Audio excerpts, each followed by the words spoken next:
خلق الإنسان ضعيفا وقال رسول الله صلى الله عليه وسلم من أحب لله وأبغض لله وأعطى لله ومنع لله فقد استكمل الإيمان أو كما قال عليه الصلاة والسلام صدق الله العظيم وصدق رسوله النبي الكريم ونحن على ذلك من الشاهدين والشاكرين ربنا تقبل منا إنك أنت السميع العليم اللهم صل على محمد وعلى آل محمد كما صليت على إبراهيم وعلى آل إبراهيم إنك حميد مجيد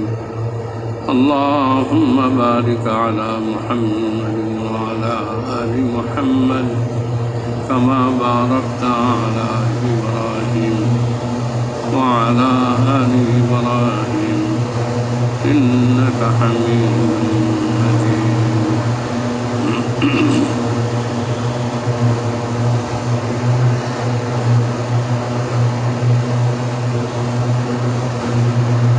আল্লাহ রব্বুল আলমিনের দরবারে শুকর আদা করছি যে আল্লাহ রব্বুল আলমিন আমাদেরকে কিছু সময় নিজেদের আত্মশুদ্ধির উদ্দেশ্যে দিনই কিছু জরুরি কথা শোনার মাজলিসে বসার তৌফিক দান করেছেন। আলহামদুলিল্লাহ।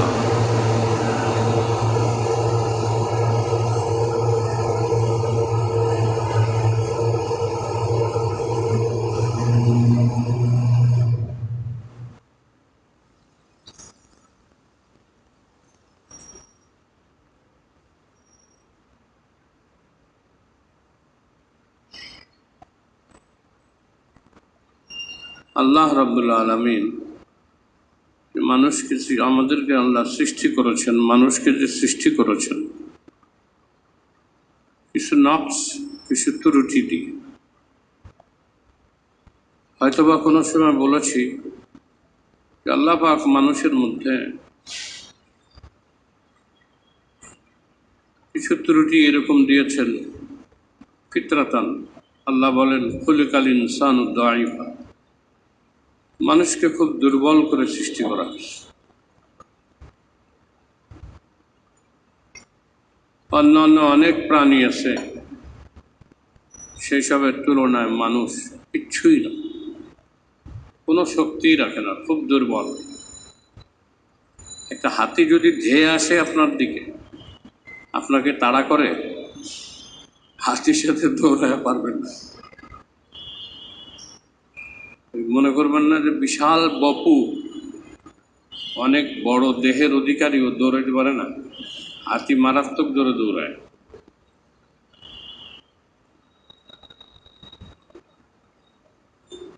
ঘোড়ার সাথে দৌড়ায় পারবেন? অলিম্পিকে খেলা হয়, দৌড়ে কাটা ফার্স্ট হয়, অনেক জোরে দৌড়ায়। কত দূরে? ঘোড়ার থেকে দৌড়ে। কুকুরের সাথে দৌড়ায় পারবো,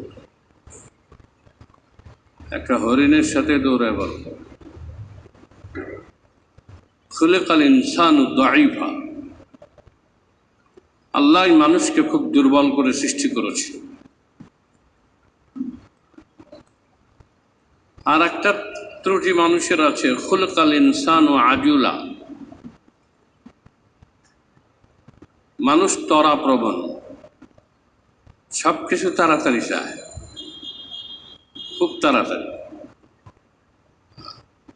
সবাই, আমিও আপনিও সবাই, সব কিছু তাড়াতাড়ি তাড়াতাড়ি হইলে ভালো। বিশেষ করে যদি কোনো মানুষ 2-4 দিন তাহাজ্জুদ করে রাত্রে কাঁদতে পারে, তাইলেই মনে করে যে আমার এখন মারুফ কারকি, জুনাইদ বগদাদি, ইব্রাহিম বিন আদমের মতন দোয়া কবুল হওয়ার দরকার।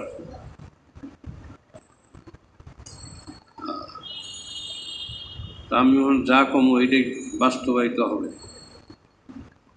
কারো দিকে দৃষ্টি করলে যদি শত্রু হয় পুইরা সারখার হইল, নামাজ পড়ছে কয়দিন, 4-5 দিন তাহাজ্জুদ পড়া, ভাবটা এরকম যে হ্যাঁ এখন বড় বড় অলি আল্লাহর থেকে যে কারামত সংগঠিত হয়েছে, হ্যাঁ এখন চাই যে আমার থেকে ওই কারামত সংগঠিত হোক। খুলিকাল ইনসানু আজুলা, তারা প্রবল। যে কোনো জায়গায় দেখবেন আমার আগে ধীরে স্থিরে গেলেও হয়, কিন্তু তারপরে আগে প্লেনে উঠবে সেখানেও দেখা যায় তাড়াতাড়ি। বিশেষ করে আমাদের বাঙালিরা আরো বেশি তারা।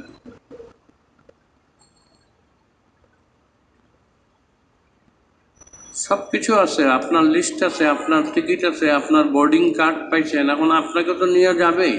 তাড়াহুড়ার দরকার কি? আপনি যদি তাড়াহুড়া না করেন, বৈশাও থাকেন, তাও এলান করবে যে অমুক কোথায়, তাড়াতাড়ি আসো, তোমার জন্য প্লেন ছাড়া দিতেছে না, তাড়াতাড়ি আসো। সেখানেও বাঙালিরা দেখে যায়, মানুষ দেখা যায় যে তাড়াহুড়া করে, তরা প্রবণতা। এটা একটা ত্রুটি, এটা একটা খুলিকাল ইনসানু আজুলা। আর একটা ত্রুটি আল্লাহ পাক জন্মগত ফিতরাতান দিছেন, ইন্নাল ইনসানা খুলিকা হালুয়া। হ্যাঁ, হালুয়া মানে হালুয়া না, বাংলার যে হালুয়া এটা না, হালুয়া, যার অর্থ হলো অস্থির চিত্ত। হালুয়ার ব্যাখ্যা আল্লাহ কোরআনে নিজেই বলে দিয়েছেন, ইন্নাল ইনসানা খুলিকা হালুয়া ওয়াইদা মাসাহুশ শাররু জাজুয়া ওয়াইদা মাসাহুল খায়রু মানুয়া। যদি কোনো বিপদ অনিষ্টতা তাকে স্পর্শ করে, জাজুয়া। জাজুয়া শব্দের অর্থ হলো আহাজারি করে, হা হুতাশ করে, হায় হায় কি গো, হায় হায় কি গো। সংবাদে আছে 23 সালে দুর্ভিক্ষ। 23 সালে কি হবে? দুর্ভিক্ষ। কিছু মানুষ এখনই চিন্তা করতেছে যে 1 বছরের চাল কিনা হয়েছে, 1 বছরের ডাল কিনা ছুঁয়ে দিই। হা হুতাশ, কি হবে, কেমনে চলবো, কেমনে বাঁচবো, হা হুতাশ।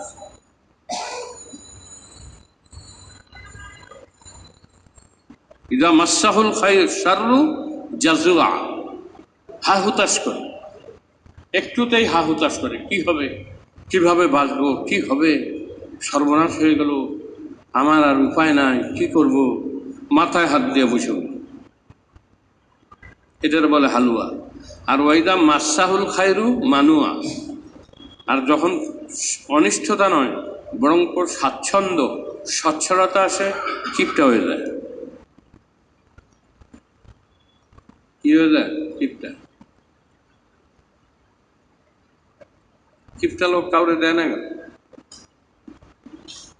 পরে আমার শেষ হয়ে গেলে পামুক দিলে তো শেষ হয়ে যায়। এই যে একটা প্রবণতা, এগুলো ত্রুটি। তো কয়টা প্রবণতা বললাম? ত্রুটির 3টা। খুলিকাল ইনসানু দাঈফা, খুলিকাল ইনসানু আজুলা, তরা প্রবণতা দিয়ে তৈরি করা হয়েছে।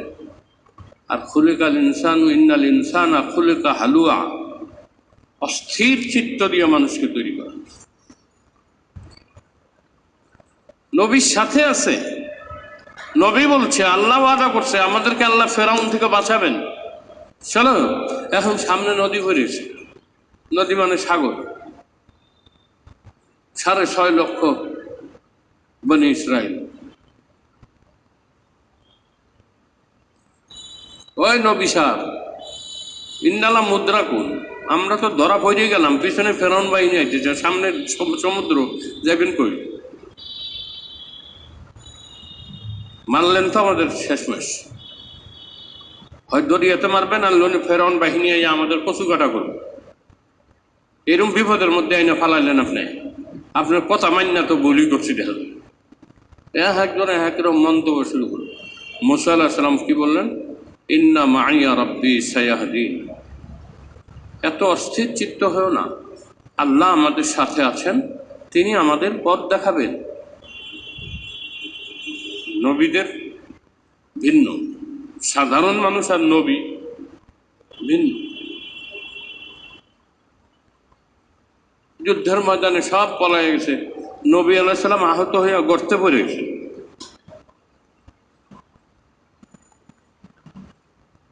সর্বনাশ! এখন কি আজকে তো মুসলমানদের নিস্তার নাই, নিস্তার নাই।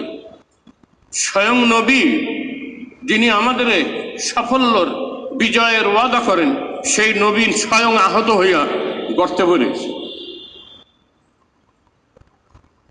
আল্লাহ আমাদের বাঁচাইছে। ওই সময় যদি আমরা থাকতাম, ঈমান ঠিক থাকতো কিনা সন্দেহ আছে।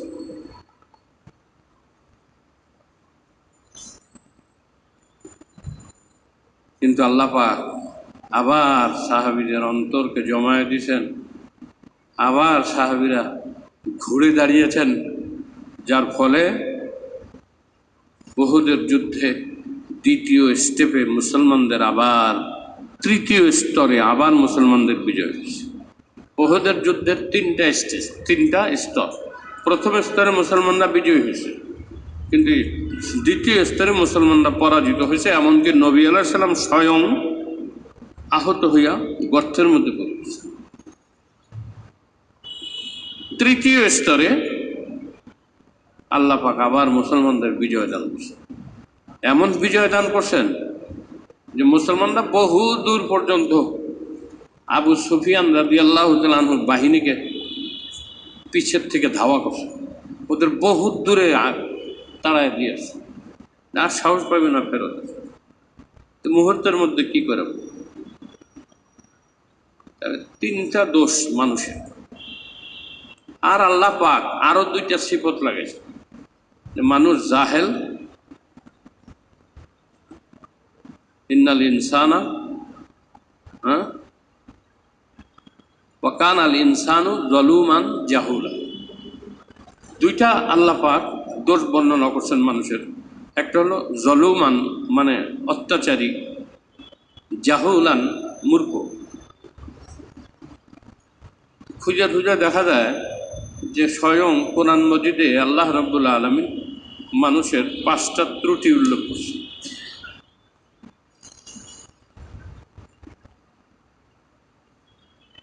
অথচ আল্লাহ রাব্বুল আলামিন এই ত্রুটিপূর্ণ মানুষগুলাকে আল্লাহ পাক বলেন যে আমার প্রতিনিধি বানাইছি, পৃথিবীর মধ্যে শ্রেষ্ঠ বানাইছি।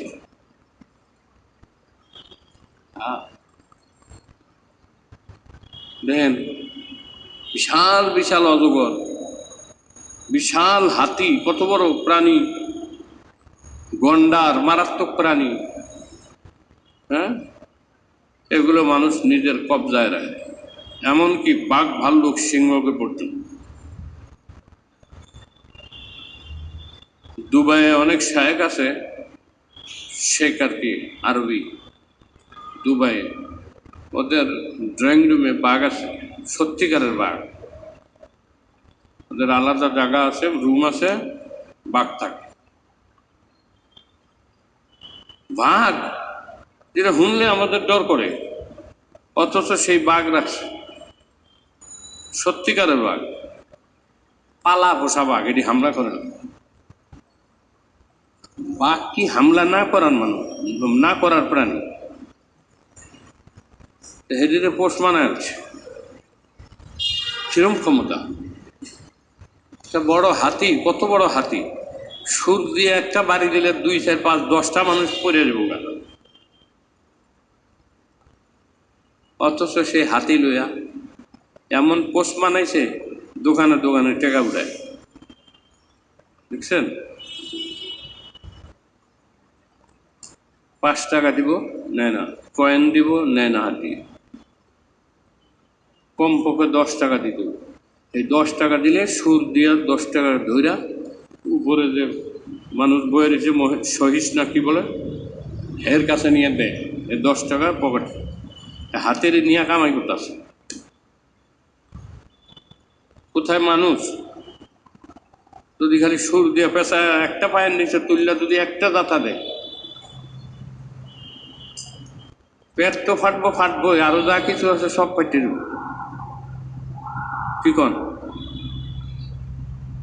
সেই মানুষটা ছোটখাটো একটা মানুষ,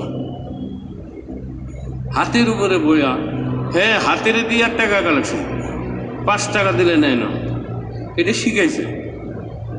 10 টাকা দিলে নেয়।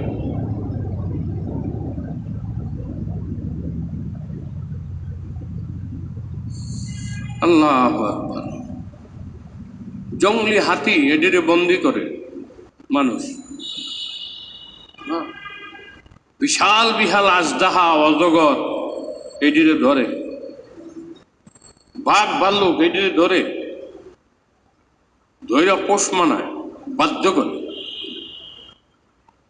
শুধু তাই না, আকাশে যে ওরে ঈগল, আকাশে যে ওরে চিল, এগুলো মানুষ পোষ মানায়, শিকার করে। কুত্তা, বিদেশি অ্যাসোসিয়েশন না কি কয়, আরে বাপ, ওইটাও পারি না। মারাত্মক কুকুর, কল্যা শুকায় গায়, হেরে তখন জোরে বুকে। একজনের বাড়িতে গেছিলাম, এইরকম জোরে কুকুর বুকছে, বিদেশি কুকুর। আরে বাপরে বাপ, আমার কল্যা টুলটা শুকায় পানি ব্যবসা লাগিয়ে গেছে গা। কিন্তু সেই কুকুরের এই মানুষই নিজের আয়ত্তে রাখছে। আয় কথা কইস না, হুজুর এসে, আর চুপ হয়ে গেল। কি হয়ে গেল? চুপ হয়ে গেল। আমার বাড়িতে একটা কুকুর থাকে মানে বাড়িতে না, ওই মাঝে মধ্যে খাবারের কিছু ওয়েস্টেজ, যেমন হাড্ডি, মাছের কাঁটা ইত্যাদি ইত্যাদি, এগুলা পানির মধ্যে ফেলাইলে তো অনেক প্রাণী খাইতে পারে না, কিন্তু শুকনার মধ্যে কুকুর টুকুর আছে, বিড়াল আছে, ওরা খায়। তা আমি মাঝে মধ্যে দেই। ওই কুকুরটা মানে এখন আমাদের হয়েছে। রাত্রে 10টার সময়, 10:30, 11টা, 11:15 দিকে এইরকম ধরে কুকুর ভুগতেছে যে ঘুমানো সম্ভব না। তখন আমি শুইতে গেছি, সম্ভব না। একটু যায়, বারান্দায় যাই, কোনার মধ্যে কুকুর, বারান্দায় গেলে কুকুর দেখা যায় দেহের মধ্যে। যায় দেখি আমাদের যে কুকুরটার খাবারটা দুইটা, আর একটা কোন নতুন কুকুর এসে সেইটারে দম পাইতেছে। এটা অথচ এর শরীরে শক্তি নাই, একদম চিকন চাকন। ওই কুকুরটারে এইরকম ধরে ভুগতেছে।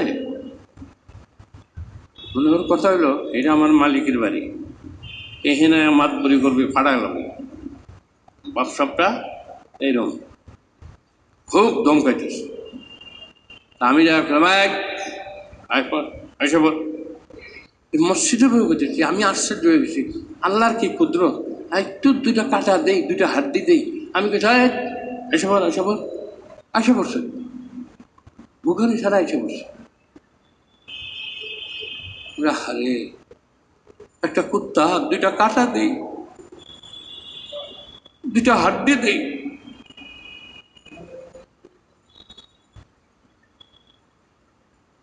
টাক্সি আইসা পড়ছে।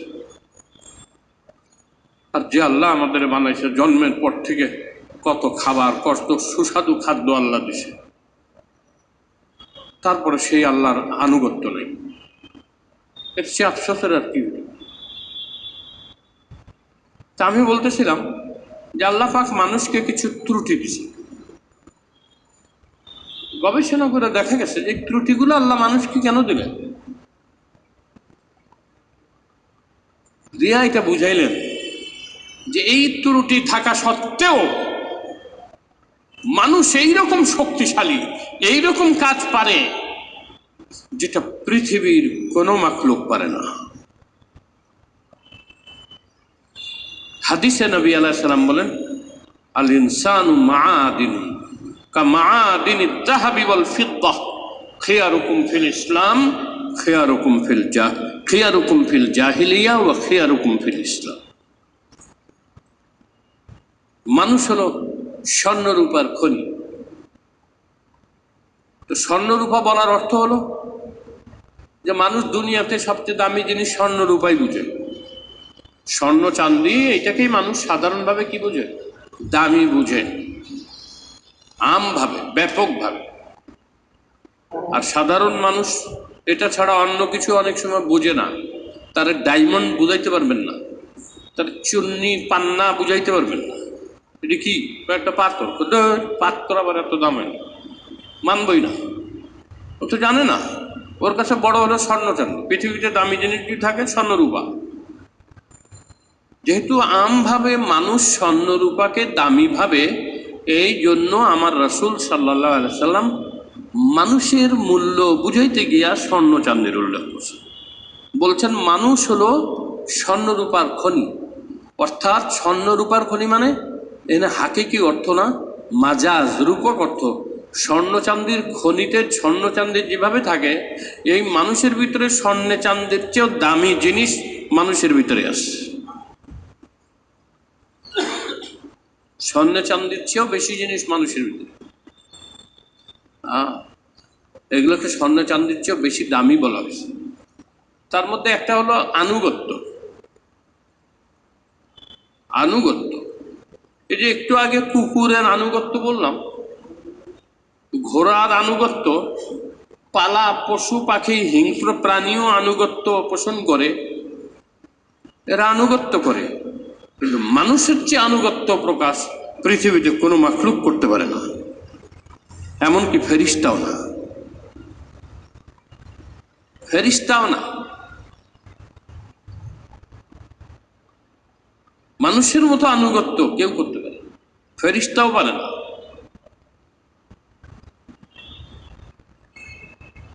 একটা মানুষ যখন আল্লাহর মুতি ফরমাবরদার হয়, আল্লাহর আনুগত্যশীল হয়, আল্লাহর বাধ্য হয়, তখন এই মানুষটা এত দামি হয় যে তার সমস্ত ত্রুটি নোকসান এগুলো সব কি হয়, ক্ষতিপূরণ পোষায়ও মানুষ এরকম দামি হয়ে যায় যে ফেরেশতারাও তার ধারে কাছেও ঘেঁষতে পারে।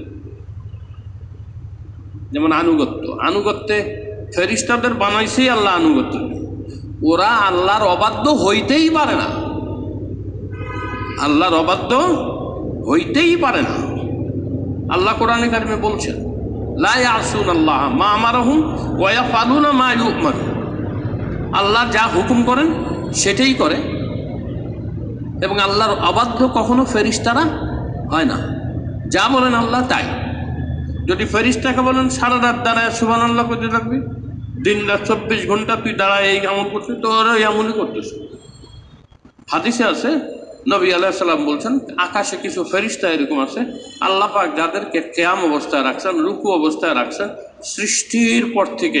অর্থাৎ ওই ফেরেশতাটা যখন সৃজিত হয়েছে, তাকে সৃষ্টি করা হয়েছে, এই ফেরেশতা সৃষ্টির পর থেকে রুকু অবস্থায় রয়েছে, এই ফেরেশতা সৃষ্টির পর থেকে কিয়াম অবস্থা রয়েছে, এই ফেরেশতা সৃষ্টির পর থেকে তাসবিহ তাহলিলের মধ্যে লিপ্ত আছে, এই ফেরেশতা সৃষ্টির পর থেকে তাহমিদের মধ্যে লিপ্ত আছে, এই ফেরেশতা সৃষ্টির পর থেকে তাকবীরের মধ্যে লিপ্ত আছে, এই ফেরেশতা সৃষ্টির পর থেকে তাহলিলের মধ্যে লিপ্ত আছে, এই ফেরেশতা সৃষ্টির পর থেকে আল্লাহ পাকের পাকিজিগি অর্থাৎ পবিত্রতা বর্ণনায় লিপ্ত আছে। আর ফেরেশতারা আসতেছে আকাশে, বাইতুল মামুর একটা ঘর আছে মসজিদ ফেরেশতাদের, ওই ফেরেশতারা ওই মসজিদে তওয়াফ, বাইতুল মামুরের কি করে তওয়াফ, 70,000-এর একটা গ্রুপ আসে, তওয়াফ করে চলে যায়। কিয়ামত পর্যন্ত এদের আর সুযোগ নেই, এদের আর সুযোগ নেই, এই একবারই তওয়াফ করতে হবে। তাহলে ফেরেশতা কত কেউ বলতে পারে না। আল্লাহ কালামে বলেন, ওমা ইয়ালামু জুনুদা রাব্বিকা ইল্লা হুয়া। ফেরেশতারা হলো আল্লাহর সৈনিক, এদের সংখ্যা কত বলা হয় না, কারণ সৈনিকদের আসল সংখ্যা প্রকাশ করা হয়, এটা সিক্রেট খবর, কারণ এটা দুশ্মন জেনে। আল্লাহ রাব্বুল আলামিন দুশ্মন যায় না যাবো সেই ডরে না, কারণ আল্লাহর দুশ্মন আল্লাহর সাথে দুশ্মনী করে কেউ কিছু করতে পারবে। তারপরে ফেরেশতার সংখ্যা আল্লাহ বর্ণনা করেন নাই। কেন বর্ণনা করে নাই? যে বর্ণনা করে লাভ কি? গুনতে পারবা না তো, গুনতে পারবো না, বেজাল লাগিয়ে দেবো। এটা বহুত অনেক সংখ্যার ডিজিট। যদি 10-12 সংখ্যার ডিজিট হইতো তাহলে না আল্লাহ করে দিত, কারণ এর চেয়ে অনেক বেশি ডিজিটের এটা তুমি মনেও রাখতে পারবে না, বুঝবা না, আউলায় ভালা। এই জন্য ফেরেশতাদের কথা আল্লাহ করেন কত সংখ্যা। তাই আমি বলতেছিলাম যে এই যে মানুষের ভিতরে কল্যাণ এবং ভালাই দামি জিনিস আছে, স্বর্ণ চান্দির মতো দামি জিনিস আছে। সেই দামি জিনিসের মধ্যে একটা হলো আনুগত্য। একজন মানুষের সফলতার জন্য আল্লাহর আনুগত্যের চেয়ে বড় সফলতা এই মানুষের কিছু নাই। জান্নাত পাওয়া এটা সফলতা না,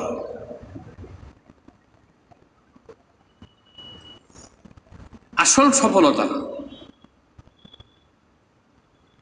হ্যাঁ, আসল সফলতা হলো আল্লাহকে রাজি করতে পারা।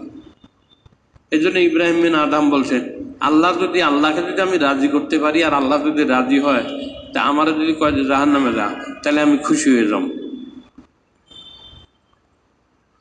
জাহান্নামে যেতে রাজি আছে। আর আল্লাহ যদি কয় আমি তোর উপরে বেজার, জান্নাতে যা, তাহলে আমি খুশি না, আমি খুশি না। জিজ্ঞেস করছে কেন, যুক্তি কি? ইব্রাহিম বিন আদম বলছেন যে দেখো, আল্লাহ যদি রাজি থাকে আর যদি জাহান্নামের আযাব ভোগ করতে হয়, তাহলে আল্লাহর রাজি থাকার যেই সুখানুভূতি, জাহান্নামের আগুনের কষ্টের থেকে এই সুখানুভূতিটা বেশি। কারণ আরেকটু ভেঙে বলতে জাহান্নামের আগুনের জ্বলার একটা কষ্ট আছে, আর আল্লাহ পাক রাজি ঘোষণা দিছে এইটার একটা সুখানুভূতি আছে। ইব্রাহিম বিন আদম বলেন, জাহান্নামের জ্বলার কষ্ট থেকে আল্লাহ যে আমার উপরে রাজি, এই সুখানুভূতি আমাকে জাহান্নামের কষ্ট অনেকাংশে ভুলাই দেবে। আর এটা মানুষের স্বভাব। মানুষ সুখের জন্য, ভবিষ্যৎ আলোকিত করার জন্য, ভবিষ্যতে কোনো বেশি উপকার বা ভালো ফায়দা পাওয়ার জন্যে সাময়িক কষ্টকে কষ্ট মনে করে না।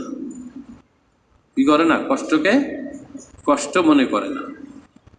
এখন তো মেশিন বাইরেছে, ক্ষেত চাষ করে মুহূর্তের মধ্যে বিঘা বিঘা ক্ষেত চাষ করে বলা। আমরা যে ছোটবেলা দেখছি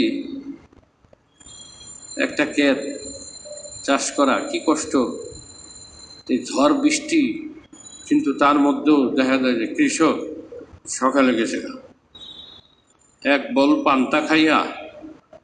হ্যাঁ, গ্রামের এই কামলারা ঝাল বেশি পছন্দ করে। কেন?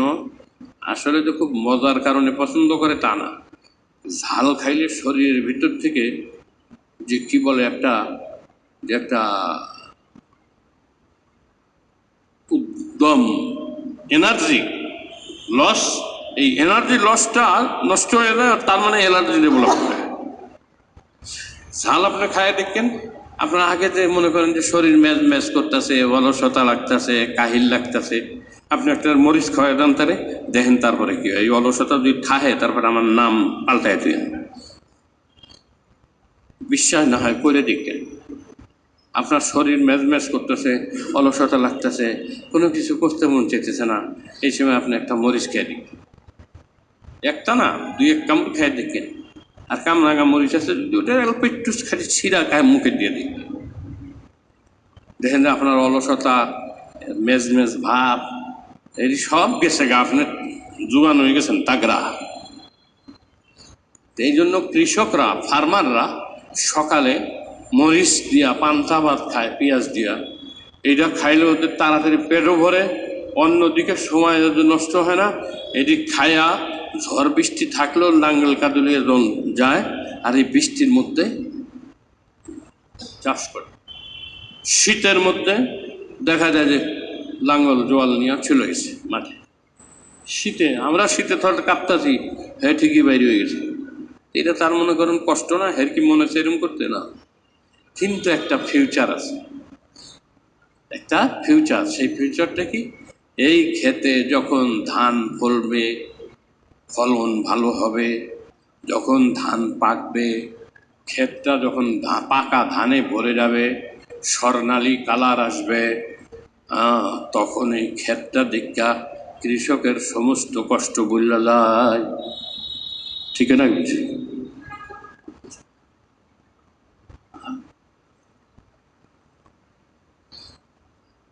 এই যে মনে করেন মানুষ স্বামী স্ত্রীর মিলন, একটা এই মিলনের আল্লাহ পাক একটা রীতি রাখছেন যে আল্লাহ যার জন্য চান তার সন্তান, এই মা সন্তান যে পালেন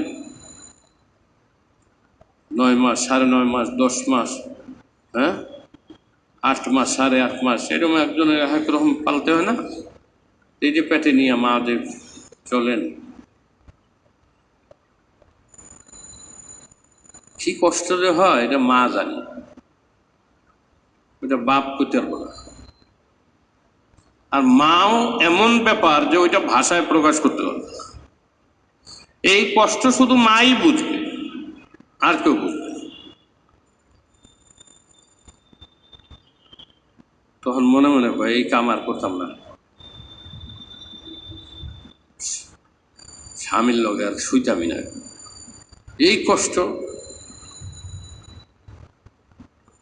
তারপর যখন কষ্টর শেষ ঘটে, কষ্ট যখন শেষ হয়, আর বাচ্চাটাকে যখন পরিষ্কার করে এনে মার করে দেয়, তখন এই যে 10 মাস কষ্ট করছে এটি ব্যক্তি বললাম না, একটুও মনে থাকে না, একটুও মনে থাকে না। এই মার সন্তান পেটে থাকতে যে কষ্টের কথা মনে হয়েছিল, যার স্বামীর লোকে হইতাম না, এটি ভুললে দেয়, পরে আবার স্বামীর লোকে নেক্সট টাইমে আল্লাহ ছেলে আর একটা সন্তান। এই সন্তানের মুখের দিকে চায়, মার সমস্ত বেদনা ভুলে যায়, নিজে না খায়া, নিজে রাত্রে কষ্টের মধ্যে থাইকা সারা রাত জায়গা ছেলেদের শুকনার মধ্যে রাখে।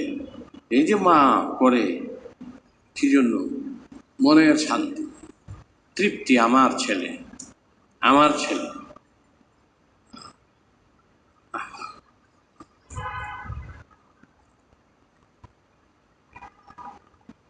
একজন বড় ডাক্তার চিনি আমি,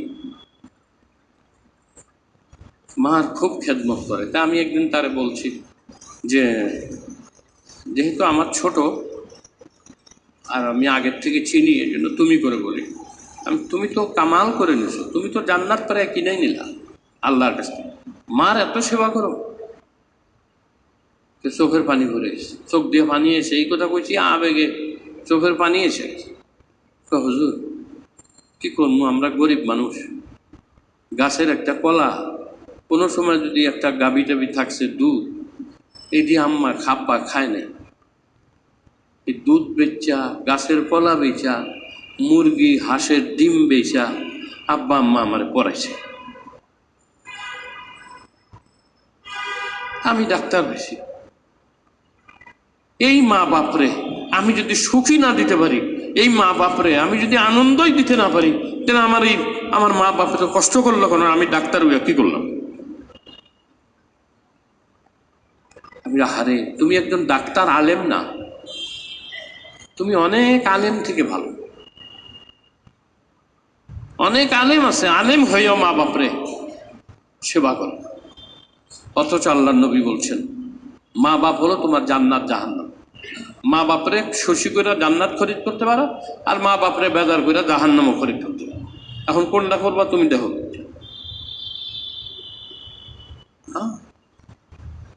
আমি বলতেছিলাম যে ভবিষ্যতের একটা চিন্তা করা, ভালো কল্যাণ লাভ, ভবিষ্যতের কল্যাণের দিকে চিন্তা করা, মানুষ কষ্টকে ভুলে যায়, কষ্টকে কষ্ট মনে করে না, এটা মানুষের স্বভাব।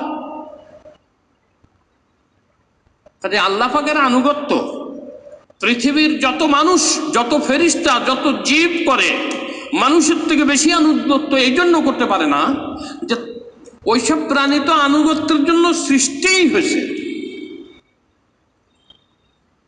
এক বর্ণনায় আসছে, কোন প্রাণী পৃথিবীতে যতদিন থাকে আল্লাহর জিকির করে। একটা প্রাণী ততক্ষণ পর্যন্ত মরবে না যতক্ষণ আল্লাহর জিকির করবে না। যে আল্লাহর জিকির বন্ধ হয়ে যাবে সাথে সাথে মারা, সাথে সাথে মারা।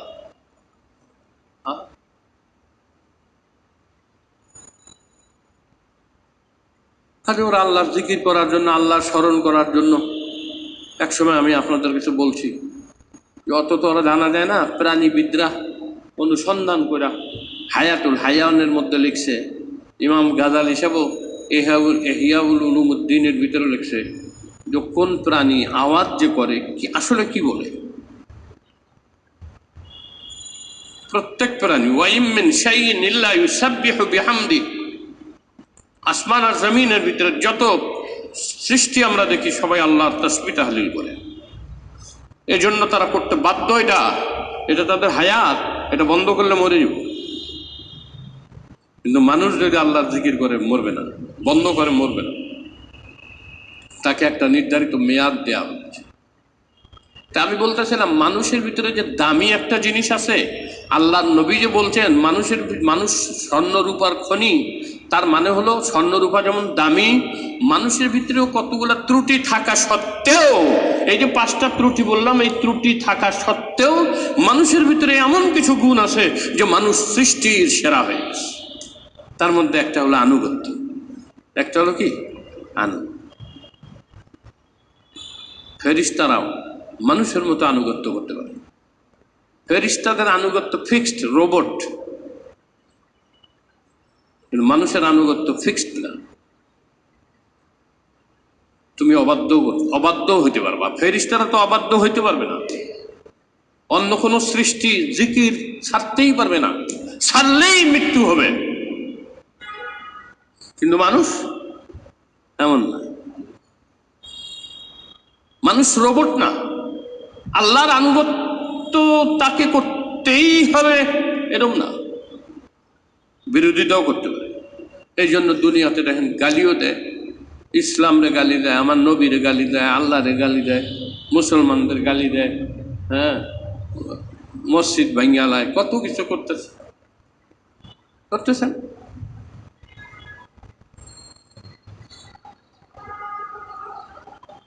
মানুষ বিরোধিতাও করতে পারে, আবার আনুগত্যও প্রকাশ করতে পারে।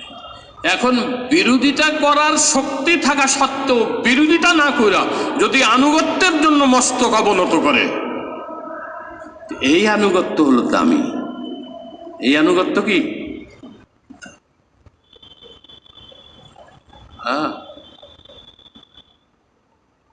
একজন মানুষ কইল আমার কোনো লোভ নাই। কেমনে বুঝলা? লোভ হওয়ার মতো পরিবেশে ছিল নাকি?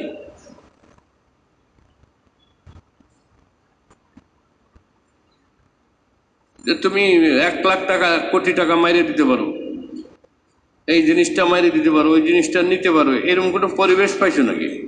হয় না, এরকম কোনো পরিবেশ। তাহলে তোমার লোভ নাই, এই কথার দাম নাই,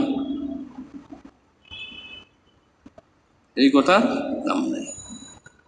পরিস্থিতির মধ্যে পড়লে যে কি করবা তুমি, এটা ঠিক নাই।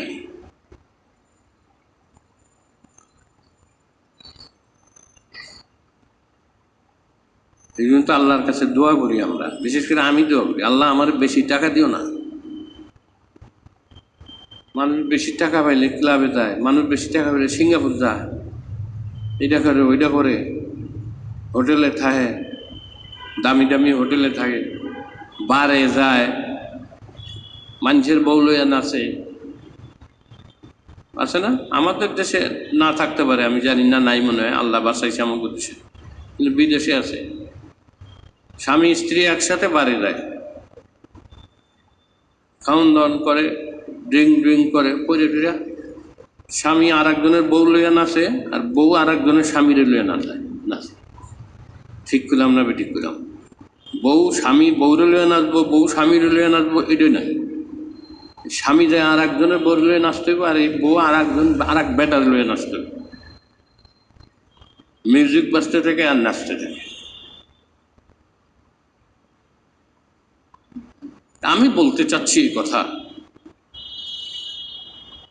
যে যদি তুমি সেরকম পরিস্থিতির মধ্যে পইরাও আল্লাহর আনুগত্যে ঠিক থাকতে পারো, তাহলে তুমি ফেরেশতাদের চেয়ে দামি। ফেরেশতারা এরকম পারে না। একজন বলল আমি কোনো নারীর দিকে চাই না, কোনো নারীর প্রতি আমার লোভ নাই, আমি কোনোদিন কি করি নাই, কুদৃষ্টি করি নাই, আমার অন্তরের ভিতরেও জিনার আগ্রহ কখনো জাগ্রত হয় নাই, আমি কোনোদিন পরনারীর সংস্পর্শে যাই নাই, আমি কোনো পরনারীকে দেখি না, আমি কোনো পরনারীকে স্পর্শ করি না, কোনো পরনারীর সাথে কোনো ভাবমূলক কথাবার্তা বলি না, আমি পরনারীকে চোখেও দেখি না, তার কথাও কানে শুনি না।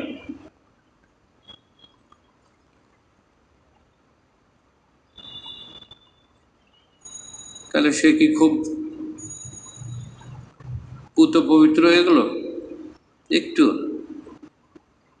এখন জিজ্ঞাইছে তোমার কি সেক্স আছে? সেক্স কারে করে? তো বুঝাই দিছে, কয় না আমার তো কখনো এরকম হয় না। তাহলে তুই বেটা নপুংসক, বেটা তোর কি এগুলোর দিকে কি হ্যাঁ, যে নপুংসক যার ডান্ডা খাড়া হয় না, সাপ কথা বাংলায় গোলাম, হে যদি কয় যে আমি কুদৃষ্টি করি না, কোনো পরনারীর দিকে যাই না, কোনো নারীর কথা শুনি না, কোনো নারীর দিকে দেখি না, তার কানেও কথা শুনি না, তার সাহচর্যও যাই না, এসব কথার কোনো দাম নেই।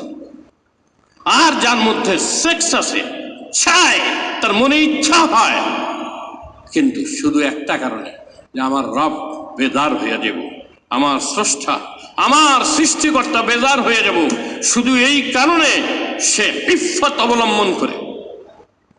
ইফফত মানে পুত পবিত্রতা। আল্লাহ যে যৌন শক্তি মানুষকে দান করেছেন, এই যৌন শক্তি জীবনে কোনোদিনও আল্লাহর অবাধ্যে সে ব্যয় করে নাই।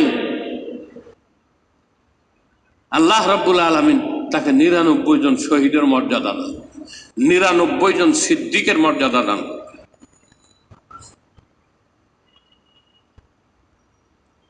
স্পেশাল কতগুলো হুর দেবেন কিয়ামতের মাঠে। এই যে মানুষ, তার ভিতরে যৌন আবেগ, উত্তেজনা, ইচ্ছা, আগ্রহ, উদ্দীপনা, প্রেরণা, অনুপ্রেরণা, খাহেসাত, লজ্জাত, মজা সব আছে, এত সত্ত্বেও তার যৌন স্পৃহাকে শুধু আল্লাহ পাকের স্রষ্টার সন্তুষ্টির জন্য সে নিজেকে দুমড়ে মুচড়ে সে আল্লাহর আনুগত্যের মধ্যে রাখছে, অন্যায় পথে নেয়নি। এই আনুগত্য, এই আনুগত্য ফেরেশতাদেরও নেই, এই আনুগত্য অন্য কোনো প্রাণীরও নাই। এই যে এত দামি জিনিস মানুষের, এটা স্বর্ণ চান্দি না, ডায়মন্ড, আরো পৃথিবীতে যত ম্যাটেরিয়ালস দামি আছে, ডায়মন্ড আছে, আরো যা কিছু আছে, চুন্নি, পান্না, প্রবাল, আঁকে, যা কিছু আছে দামি দামি পাথর, পৃথিবীতে এমন কোনো দামি জিনিস নাই। একটা মানুষ অন্যায় পথে নিজের খাহেসাতকে লাগাইতে পাইরাও যদি সে না লাগায় স্রষ্টার সন্তুষ্টির জন্য নিজেকে দুমড়ে মুচড়ে নিজেকে বিরত রাখে, নিজেকে নিজের নিয়ন্ত্রণে রাখে, নিজেকে সংযত রাখে, এর ফজিলতুল আল্লাহর কাছে বেশি। আমি বলতেছিলাম আল ইনসানু মাআদ, আল্লাহ পাক বলছেন, আর নবী বলছেন, নবী আলাইহিস সালাম বলছেন, মানুষ হলো স্বর্ণ রূপার চেয়েও বেশি দামি জিনিসের খনিয়ত দান। খিয়ারুকুম ফিল জাহেলিয়া খিয়ারুকুম ফিল ইসলাম। জাহেলিয়াতের যুগে যারা উত্তম ছিল, ইসলাম গ্রহণ করা পরে তারা উত্তম।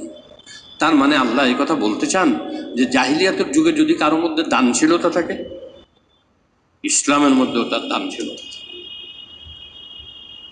জাহিলিয়াতের যুগে যদি কেউ বাহাদুর থাকে, ইসলামের মধ্যেও তার বাহাদুর থাকে। ইসলাম গ্রহণ করার কারণে আপনি একেবারে ছিলেন সিংহ, এখন ভেড়া হয়ে গেছেন গা, এটা তো হইতে পারে। জাহিলিয়াতের যুগে সিংহ থাকেন, ইসলাম গ্রহণ করার পরেও সিংহ। জাহিলিয়াতের যুগে যদি শ্রেষ্ঠ বদান্যতা ও দানশীলতা থাকে, ইসলাম গ্রহণ করার পরে আরো বাইরে যাবে। এটা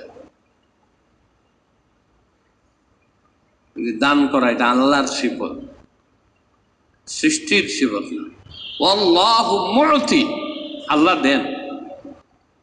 নবী বলছেন আল্লাহু মুতি ওয়া আনা কাসিম, আল্লাহ দেন আর আমি বন্টনকারী। আমি কি করি? বন্টন করি। আল্লাহ দেন, আমি প্রকৃত দাতা না।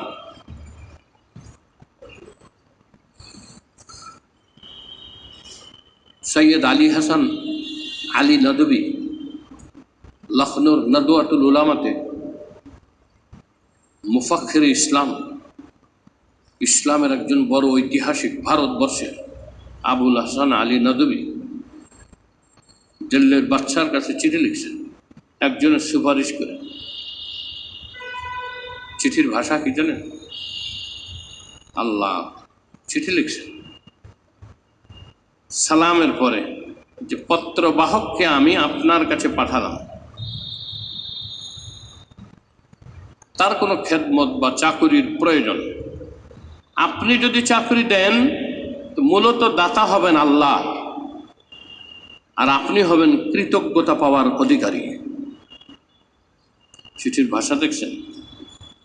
আর যদি আপনি না দেন তাহলে প্রকৃতপক্ষে আল্লাহ হলো না দেনেওয়ালা, মানে আল্লাহ দেন নাই, আর আপনি হবেন অপারক।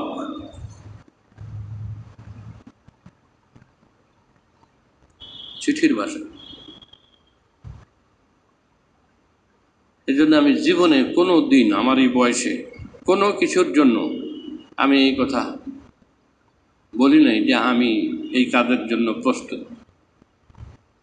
এই মসজিদে যখন ইন্টারভিউ দিছে চলছে বা দরখাস্ত আসছে, আমি যাইলাম, আমি দরখাস্তের মধ্যে লিখছি যে আমি শুনলাম যে আপনারা খতিব রাখবেন, কাজে আমার ব্যাপারটা যদি মুনাসেব মনে করেন বিবেচনা আনতে পারেন। অনেকে লেখে কি আমি এই পদের জন্য আগ্রহী, আমাকে উক্ত পদে নিয়োগ দিলে আমি কী করবো? আপনাদের শুকরিয়া করব, আপনাদের প্রতি বাধিত হব, আমাকে এই পদে নিয়োগ দিয়ে বাধিত করবেন ইত্যাদি ইত্যাদি। আমি এটা লিখি? আমি জীবনে কোনোদিন দেখুন কারো কাছে লিখি।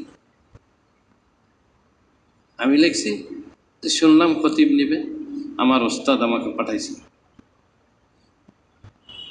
অতএব কারণে আপনারা আমার ব্যাপারটা বিবেচনা করতে পারেন, আমি উপযুক্ত, আমি এই পদের জন্য আগ্রহী। এগুলো কোনোদিনও লিখিনি, কোথাও না।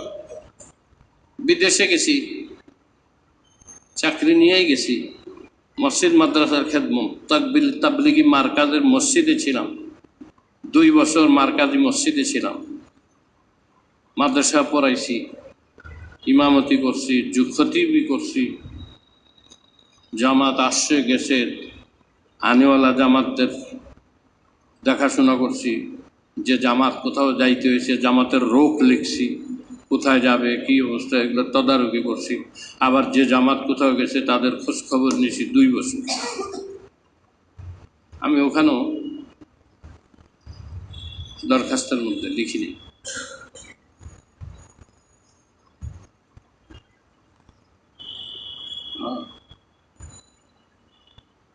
সৈয়দ আলী হাসান আলী নদভী সাহেব এটা লিখছে যে যদি আপনি তাকে চাকরি দেন তাহলে প্রকৃত দাতা আল্লাহ, আল্লাহই চাকরি দিয়েছেন, আর আপনি কৃতজ্ঞতার অধিকারী হবেন, কৃতজ্ঞতা পাওয়ার অধিকারী। আর যদি আপনি না দেন তাহলে প্রকৃতপক্ষে না দেওয়াটা দাতা হলো আল্লাহ, মানে দাতা যেমন আল্লাহ, না দাতাও মানে আল্লাহ দেন নাই সেটা প্রকৃতপক্ষে প্রতিরোধকারী, বা দেন নাই মানে বাধা দিচ্ছেন এটা প্রকৃতপক্ষে আল্লাহ, আর আপনি হবেন অপারক।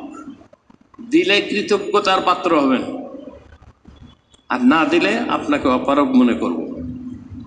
চিঠির ভাষা ছিল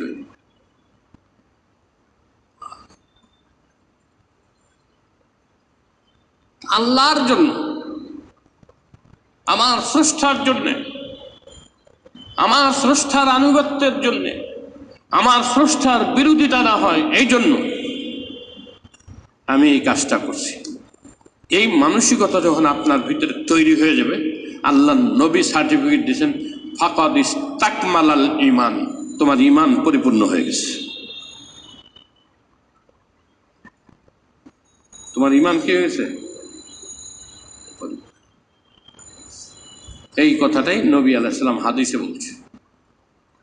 বুখারীর বর্ণনা আসছে, অন্য মিশকাত শরীফে আসছে, অন্য হাদিসেও আসছে, কিতাবে আসছে। মান আহাব্বা লিল্লাহ, যে আল্লাহর জন্য কাউকে ভালোবাসে, মহব্বত করে, আর আল্লাহর জন্য কাউকে কারো প্রতি ঘৃণা রাখে, অর্থাৎ আমার আল্লাহ একে ভালোবাসেন এই জন্য আমি ভালোবাসি, আমার আল্লাহ একে ঘৃণা করেন এই জন্য আমি ঘৃণা।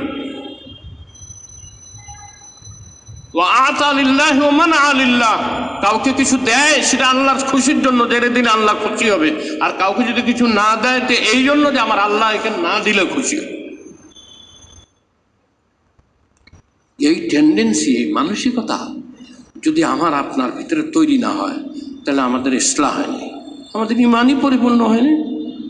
অন্যান্য মঞ্জিল, মানাজিল, অন্যান্য মাকামাত উপরে যাওয়ার প্রশ্নই আসে না। এটা নিম্ন স্তরের প্রশ্ন, নিম্ন স্তরের স্টেজ, নিম্নের স্টেজ এটা, যে একজন মুমিনের ভিতরে এই গুণ আসতে হবে যে আমি যদি কাউকে ভালোবাসি সেটা আল্লাহ পাকের জন্য, আর কাউকে যদি আমি ঘৃণা করি সেটাও আল্লাহ পাকের জন্য, আমি যদি কাউকে কিছু দেই সেটা আল্লাহ পাকের জন্য, আর কাউকে যদি না দেই সেটাও আল্লাহ পাকের জন্য। এই মানসিকতা যখন তোমার তৈরি হবে তখন তোমার ঈমান পরিপূর্ণ হলো। এবার তুমি ধাপে ধাপে অন্যান্য আল্লাহকে পাওয়ার সাধনায় পথিক, যে তুমি সালেক, তুমি আগে আগে আস্তে আস্তে উপরে উঠতে পারবা। আর এই স্টেজ যদি পার হইতো তোমার জীবন জায়গা, তাহলে বেশিতে বেশি হয়তো আল্লাহ যদি চায় ইমানের কারণে নাজাত পাইতে পারো, অসম্ভব কিছু না ইমান থাকার শর্তে। কিন্তু তোমার দুনিয়া তো ইমান পরিপূর্ণ হয় নাই, আর আখেরাতে তুমি পরিপূর্ণ আল্লাহর সন্তুষ্টি লাভ করতে পারবে না। আমার কথা বলার উদ্দেশ্য এটা। তোমার ভিতরে খনি আছে, তুমি সত্যিকারের আনুগত্য করতে পারো এবং তুমি সত্যিকারের বাহাদুরি করতে পারো। কাজে জাহিলিয়াতের যুগে যদি তুমি তোমার গুণ থাকে, ইসলামেও সেই গুণ থাকবে। ওমর ফারুক জাহিলিয়াতের যুগেও বাহাদুর ছিল। কইছে তোরা সব ভেড়ার দল, এই এক মোহাম্মদরে ঠান্ডা করতে পারতেছস না, তলোয়ার বাই করে লয়ে কইছে গেলাম মোহাম্মদের কাল্লা কাইটান। জাহিলিয়াতের যুগে বাহাদুর ছিল না, বাহাদুর ছিল না, অন্য কেউ সাহস পায় না, ওমর গেছেন। তো বাহাদুরের সিফতটা, বাহাদুরের গুণটা তার ভিতরে ছিল না। এখন যখন ইসলাম গ্রহণ করে ফেলছে, লম্বা চড়ো ঘটনা আপনারা জানেন, যেদিক নবীজি দোয়া করতেছিলেন, তখন রাস্তা ঘুরা নবীর দ্বারে আর কামের ভিতরে উমর রাদিয়াল্লাহু আনহু নাঙ্গা তলোয়ার নিয়ে ছুটছে।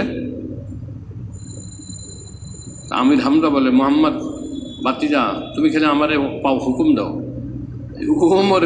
উমর আমার কাছে কিছু না, উমরের আমি 2 টুকরা করে হলাম কাছে আসা মাত্র। কেন বলছে এটা? সমরবিদদের নিয়ে পৃথিবীতে একটা গবেষণা হয়েছে।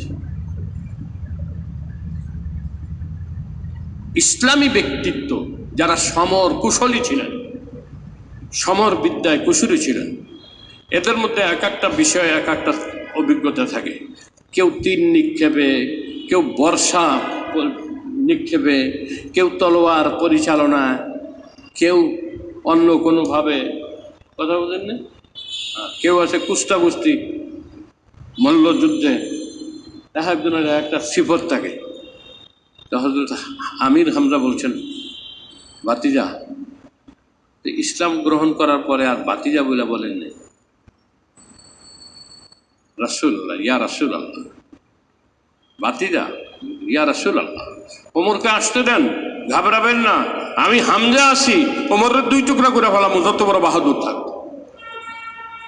কারণ আমির হামজাও জানে যে ওমর বাহাদুর, কিন্তু যেই সাহসে আমির হামজা এই মন্তব্য করছে যে ওমর কাছে আসলে, বসত উদ্দেশ্যে নিয়ে আসলে আমি ওকে 2 টুকরা করে ফেলাম, এটা কি এমনি মুখে মুখে চাপা পিটাইছে নাকি?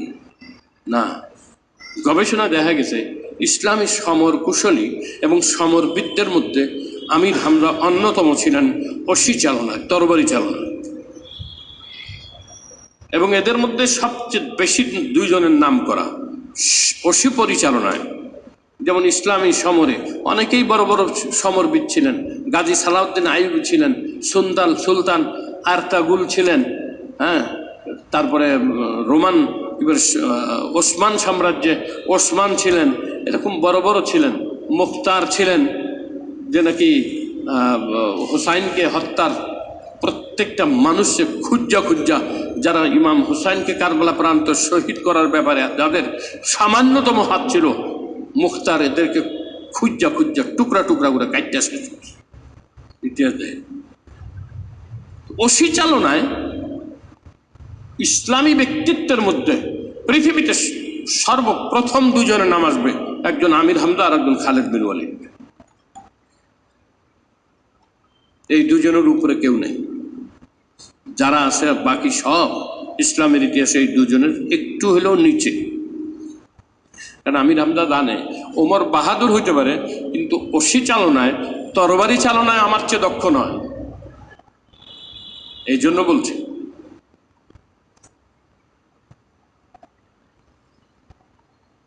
আমির হামজা ইসলাম গ্রহণের পূর্বে যেরকম ওসি চালনায় দক্ষ ছিল, ইসলাম গ্রহণ করার পরেও ওসি চালনায় দক্ষ। ওমর ফারুক ইসলাম গ্রহণের আগে যেরকম বাহাদুর ছিলেন, ইসলাম গ্রহণ করার পরেও বাহাদুরই আছে। কাছে এসে দেখছে যে না, ওমর তো মতলব বালাই, তলোয়ার হাতে নিচে, দুই হাতে সারেন্ডারের ভঙ্গিতে। এখনকার সারেন্ডার তো হাত উপরে তুললা, তলোয়ার উপরে তুললা করে, তখন পায়ের নিচে আইনা তলোয়ার ফেলাইতে। এই রাস্তার মধ্যে যা গোটার ঘুরতে এসে এখন যখন ওমর রাদিয়াল্লাহু আনহু রাসূলের পায়ের তলোয়ার ফেলাই দিছে, এখন সবাই বুঝছে যে ঘটনা তো অন্যরকম। আর যারা রেডি হয়ে আসলো এটা তো একটা অঘটন ঘটাই দিতে পারে, তাইলে আমরা রেডি হয়ে থাকি, তেমন লগে লগে আছে সব। কিন্তু ওমর যখন রাসূলের পায়ে তলোয়ার ফালাইছে, তখন বুঝছে যে তলোয়ার শুধু ফালায় নাই, লগে লগে গর্দান আগায় দিছে। ইয়া রাসূলুল্লাহ, এই তলোয়ার আপনার গর্দান নিতে এসেছিল, এখন এই তলোয়ার আপনার পদতলে, আর এই গর্দান আমরা সামনে। আপনি ইচ্ছা করলে এই গর্দান দেহ থেকে আলাদা করে দিতে পারেন, আর ইচ্ছা করলে আপনি মাফও করে দিতে পারেন। আমার নবী তো নবী ছিলেন। হ্যাঁ, ওমরকে তুলছেন, তুলে বুকে লাগাইছেন। ওমর, ইসলামে বাহাদুরদের মর্যাদা আছে, তুমি বাহাদুর সিপাহী, তুমি কুরাইশদের মধ্যে একজন বাহাদুর, তুমি আরবের মধ্যে একজন বাহাদুর বীর। কাজে বীরের মর্যাদা আছে। বীর এভাবে নিচেও মাথা নত করে থাকে না, উঠো, আমি শেষ নবী, সর্বশ্রেষ্ঠ নবী, সাইয়্যিদুল মুরসালিন, আমার বুকে এসো। খিয়ারুকুম ফিল ইসলাম খিয়ারুকুম ফিল জাহিল, খিয়ারুকুম ফিল জাহিলিয়া খিয়ারুকুম ফিল ইসলাম। যে গুণ, ভালো গুণ জাহিলিয়াতের যুগে কারো মধ্যে ছিল, ইসলাম গ্রহণ করার কারণে এই গুণ থেকে তাকে বঞ্চিত করা হবে না, এই গুণ বরং আরও তাকে বেশি করে দেওয়া হবে। এই যে মানুষ অনেক গুণের অধিকারী, 5টা ত্রুটি থাকলেও, ওই ত্রুটি রিকভারি কইরা তার ভিতরে কতগুলো ভালো গুণের এইরকম আত্মপ্রকাশ ঘটে যে পৃথিবীর সব মানুষ স্বাভাবিকভাবে কল্পনাও করতে পারবে না। আমির হামজা, এই যে ওমর যে বাহাদুর ছিলেন, আর নবী যে বীরকে শ্রদ্ধা জানাইলেন, কোলে নিলেন, বুকে নিলেন। হ্যাঁ, ওমর বলে, ইয়া রাসূলুল্লাহ, আপনি সত্য নবী না? কাহা, ইসলাম সত্য না? কাহা, যারা ইসলাম গ্রহণ করছে এরা সত্য না? কাহা, কোরআন সত্য না? কাহা। তাহলে এরকম গোপনে গোপনে কি আর আমার লোক আহিন তো দেখি কোন বেটা কি কয়, কোন মায়ের পুত কি করতে পারে, আসেন। নবী আলাইহিস সালাম যায় না, ওমর একলাই গেছে, যায় কাবা শরীফের উপরে উঠা, দরজার উপরে উঠা, কাবা শরীফের দরজা তো অনেক উঁচা, এই দরজার উপরে উঠা কইতেছে, যার খাহেশ আছে স্ত্রীকে বিধবা করার, আমার সামনে আসো। যার খাহেশ আছে সন্তানকে এতিম বানাবা, আমার মোকাবিলায় এসো। আমি ইসলাম গ্রহণ করছি, আশহাদু আল্লা ইলাহা ইল্লাল্লাহ ওয়া আশহাদু আন্না মুহাম্মাদুর রাসূল। ব্যক্তি ভেড়া বিলাইয়ের মতন চুপ করে বসে আছে, কেউ সামনে আয়নি, কেউ মারতে আসে। অথচ তখন কুরাইশরা যেই ইসলাম গ্রহণ করতেছে তাদের নির্যাতন করতেছে, যে জন্য নবী আকরাম সাল্লাল্লাহু আলাইহি ওয়াসাল্লাম দারে আরকামের ভিতরে গোপনে তালিম দিচ্ছিলেন, আর এখান থেকে ইসলামের কাজ চলছিল গোপনে। কিন্তু যেদিন থেকে ওমর রাদিয়াল্লাহু তাআলা আনহু ইসলাম গ্রহণ করলেন, তারিখের ইতিহাসে আছে যে হযরত ওমর 40তম ব্যক্তি, ইসলাম গ্রহণে 40তম ব্যক্তি। যেদিন ওমর এই ঘোষণা দিলেন আর ওমর ইসলাম গ্রহণ করলেন, ওই দিন থেকে আর কোনো কিছু গোপনে থাকেনি, সব প্রকাশ্য হয়েছে, কেউ কিছু করতে পারেনি। কিন্তু সবাই ষড়যন্ত্রে লিপ্ত, ষড়যন্ত্রে কিভাবে কি করা যায়, কিভাবে মারা যায়। তখন তারা দেখলো যে ওমরের লোকে তো আর আমরা কয়টা পারতাম না, আরবের যেসব গোত্র আছে এই গোত্র প্রধানদের দায়িত্ব নিয়ে, এমনকি বনি আব্দে মানাব, বনি হাসেম সহ সব নেতৃস্থানীয় ব্যক্তিবর্গের দায়িত্ব একটা মিটিং করে একটা ফয়সালা একলা ওমরের সাথে যাওয়ার সাহস পাই, সাহসই পাইনি।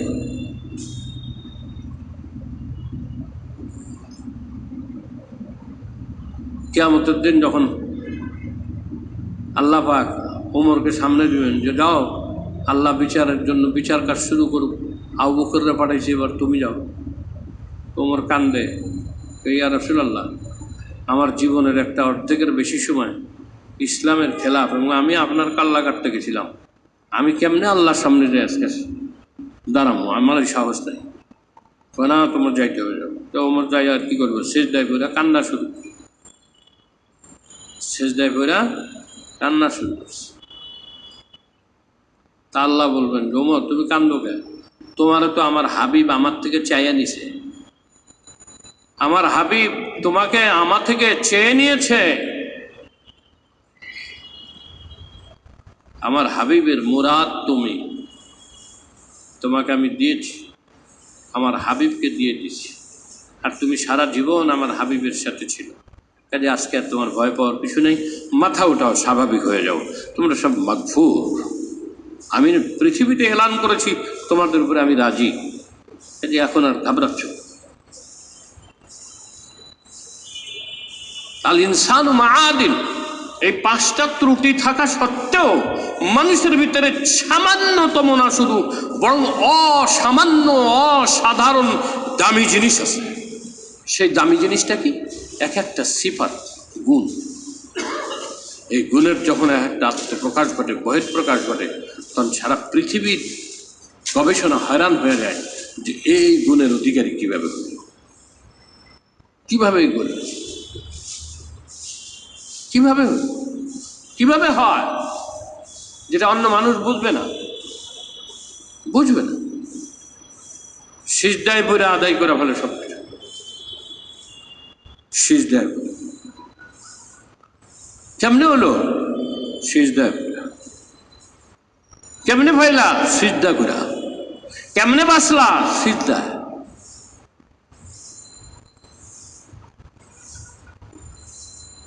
একজন ফাঁসির আসামি ছিল,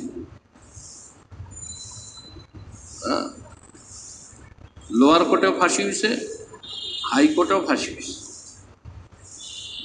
আমার শ্বশুরবাড়ি এলাকার মানুষ আমারে কয়, হুজুর আমার কাছে সংবাদ পাঠিয়েছে, দেখা হয়নি, পরে দেখা হয়েছে, সংবাদ পাঠিয়েছে যে আমি অন্যায় করি নাই, আমি কাউকে হত্যা করি নাই, এবং হত্যা করার হুকুমও দেই নেই, হত্যা করার জন্য সহযোগিতাও করি নেই, হত্যা করার কোনো প্ল্যান প্রোগ্রামও ছিল না। অন্য একটা ঘটনার কারণে আমি এখানে আসছি, তাদের সাথে আমি বুঝতে পারি না, কিন্তু মার্ডার একটা হয়ে গেছে। এখন তো আমি আসছি যেহেতু আমার ফাঁসাই দিছে, আমি বলেছি জেলখানার মধ্যে খালি সিজদায় পড়ে চোখের পানি ফেলা কান্দ।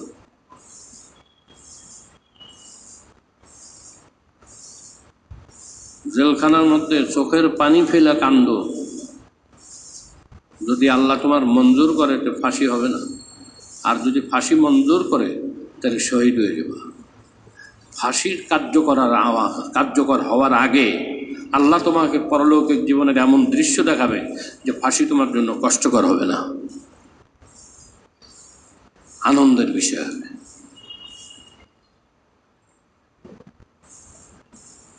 এই জন্য যে সকল মুজাহিদের অতীতেও অন্যায়ভাবে ফাঁসি হয়েছে, তারা বুক ফুলায় ফাঁসির মঞ্চে গেছে, কান্দেন।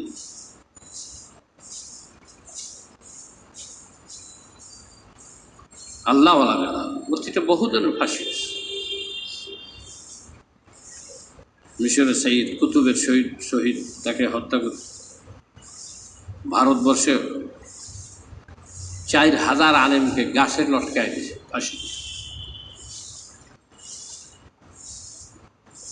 ফাঁসি লটকায়।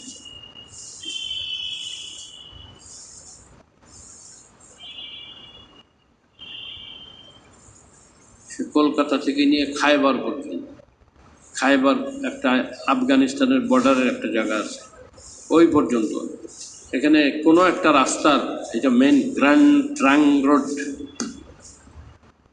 এই রোডটার নাম হলো গ্র্যান্ড ট্রাং রোড। এই রোডের দুই পাশে যত গাছ ছিল, একটা গাছও বাকি ছিল না যেখানে কোনো আলেমকে ঝুলাইয়া ফাঁসি দেয়।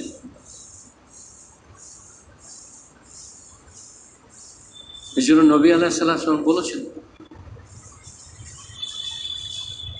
মানুষ মউতকে ঘৃণা করে, অথচ মউত তার জন্য আনন্দের বিষয়, কেননা সে তার পরম স্রষ্টা, পরম মাওলা, তার সবচেয়ে আপনজন, তার স্রষ্টার সাথে সে মিলিত হবে। মউতকে ঘৃণার কিছু নাই, মউতকে ভয় পাওয়ারও কিছু নেই। মরতে তো একদিন হবেই, কে না মরবে? আসে 100 বছর আগের কেউ, যত 200 বছর হয়েছে তাও তো মরে না। এরকম একজন দেহান্ত 200 বছর বয়স, 150 বছর বয়স, কারো বয়স বেশি 120-30 যায়, এটা ব্যতিক্রম। 100 বছর আগের মানুষই এখন নাই, থাকে একটা দুটা। তাহলে আপনি কি মনে করেন যে 100 বছর পরে আপনি থাকবেন? এই আশা আছে? 100 বছর পরেও আপনি বেঁচে থাকবেন? মরতে হবে। মউত যাতে আনন্দের বিষয় হয়, মউত যাতে পরম স্রষ্টার সান্নিধ্য লাভের একমাত্র মাধ্যম হয়, সেতু বন্ধন হয়, এই জন্য আমল করেন। আল্লাহ যে গুণ মানুষের ভিতরে দিছে, এই গুণগুলার বিকাশ ঘটান। তার মধ্যে 1 নম্বর গুণ হলো মানুষের ভিতরে লোভ থাকার সত্ত্বেও মানুষ পার্থিব বিষয়ের লোভ করে না, বরং লোভ করে রেজায়ে মাওলার, আল্লাহর সন্তুষ্টির লোভ। আমার কোনো পার্থিব সম্পদের লোভ নাই, যদি লোভ থাকে রেজায়ে মাওলার লোভ, আল্লাহর সন্তুষ্টির লোভ। পার্থিব কোনো লোভ নাই, আমার যদি লোভ থাকে তো জান্নাতের প্রতি কিছু লোভ আছে, কেননা জান্নাত হলো রেজায়ে মাওলার বহিঃপ্রকাশের স্থান। এই জন্য আমার আল্লাহ ছাড়া কারো আনুগত্য আমি করি না, এই জন্য পড়ছি লা ইলাহা ইল্লাল্লাহ। এক আল্লাহর আনুগত্য করি, এই কথার দ্বিতীয় মিনিং হলো যে এক আল্লাহ ছাড়া আমি আর কারো আনুগত্য করি না, আমি কাউকে মানি না।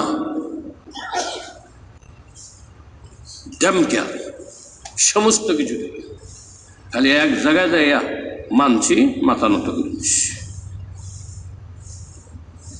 আল্লাহর প্রতি আনুগত্য, আল্লাহ যেই সকল বিষয়ের আনুগত্য করতে বলছেন সেই সব বিষয়ের আনুগত্য। এছাড়া পৃথিবীর সমস্ত সৃষ্টির বিরুদ্ধে আমার বিদ্রোহ, আমার দ্রোহ। আর একমাত্র আল্লাহর প্রতি আমার আনুগত্য। এটা যদি না করতে পারেন, এটা একজন সালেকের নিম্ন স্টেজ, ইমানকে মোকাম্মল করা। আল্লাহর জন্য এটা ভালোবাসি, আল্লাহর জন্য। কেন? যে এ আল্লাহর কাম করে, আল্লাহরে ভালোবাসে, এই জন্য এরে ভালোবাসি। আর এর প্রতি ঘৃণা করি কেন? যে এরে আল্লাহ ঘৃণা করে। শয়তানের ছেলা ঘৃণা করে। কাউকে কিছু দেই আমার মাওলার রেজার সন্তুষ্টির জন্য, আর যাকে দেই না, এই না দেওয়াটাও আল্লাহর সন্তুষ্টির জন্য। এই মানসিকতা তৈরি করে যেভাবেই হোক একজন ইমানদার তৈরি করতেই হবে। এটা তৈরি করলে ফাকাদ ইস্তাকমালাল ঈমান, ঈমান পরিপূর্ণ হইল। শুধুমাত্র ইমান পরিপূর্ণ হলো, এখন বাকি স্টেজ রয়ে গেল গুণের আরো বহির প্রকাশ। কিভাবে আল্লাহ নবী মানুষকে খনি বলছেন, দামি দামি জিনিসের খনি মানুষের ভিতরে, এই 3.5 হাত দেহের ভিতরে, মানুষের মস্তিষ্কের ভিতরে, মানুষের চিন্তা ভাবনার মধ্যে, মানুষের কালবের মধ্যে, মানুষের অন্তরাত্মার মধ্যে, মানুষের সিক্স সেন্সের মধ্যে, মানুষের অন্যান্য অর্গানের মধ্যে এমন দামি দামি জিনিস আছে, যেসব জিনিস এত দামি যে পৃথিবীতে স্বর্ণ চান্দির অত দাম নাই। আর কি জিনিস আছে আস্তে আস্তে শুনি, আল্লাহ আমাদের তৌফিক দান করেন। সামনের সপ্তাহে শুনবো যে আরও কি জিনিস মানুষের ভিতরে আছে। একটা তো শুনলাম আনুগত্য আছে, হ্যাঁ, একটা তো শুনলাম যে আনুগত্যের দিক দিয়ে মানুষ এরকম, যে এরকম আনুগত্য পৃথিবীতে আর কেউ দেখাইতে পারবে না, যা মানুষ দেখাইতে পারবে। আরও কি গুণ আছে সামনে শুনবো ইনশাআল্লাহ। সুবহানাল্লাহি ওয়া বিহামদিহি, সুবহানাকাল্লাহুম্মা ওয়া বিহামদিকা, আশহাদু আল লা ইলাহা ইল্লা আনতা আস্তাগফিরুকা ওয়া আতুবু ইলাইক। আল্লাহুম্মা ইগফির লি